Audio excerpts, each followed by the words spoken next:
Habapan pau baka sarkar pedeng ka kintaj ya ka jingai ILP ya ka jala Meghalaya wat la kam ong da ka bashai ka Dr. Ampri Lingdo MLA ka Seng Congress ka la Krenshai baka Seng Congress hi kanam Synran ya ka nukru ka kinhun ka banlit Delhi ban ya kren halor ka issue ILP baru Amit Shah ka jia kendu yu Amit Shah ha ka outfly tri ukala lingkot mentang ka snam shulong kala long le na ilud ka shukut tang ha ka jingai ya ka RiKhasi ka jinglit Delhi ru ka shulong tang ka jingpen thame yu pai ba jong ka jala. We all have to troop up and leave for Delhi to meet the Honorable Home Minister, who just came from our own state. When he was here, why couldn't we have discussed it? So if anybody is expecting 60 members to go to Delhi and troop up before the Honorable Home Minister's office, I'm sorry, it will not work.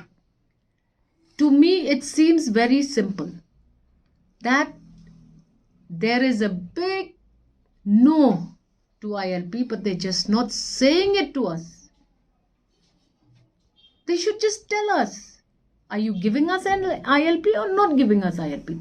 The recent visit of the Honorable Home Minister to the state of Meghalaya would have been the most suitable time for all political parties to impress upon the requirement of ILP for the state of Meghalaya. But the very fact that we were rebutted outrightly, because from what the media says, even the ministers, the cabinet could not meet with the Honorable Home Minister to discuss this matter.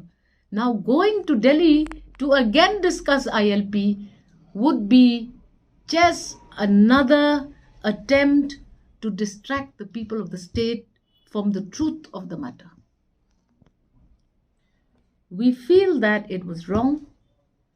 We feel that it was incorrect, and under no circumstances will the Congress party be party to anyone going to Delhi to discuss ILP.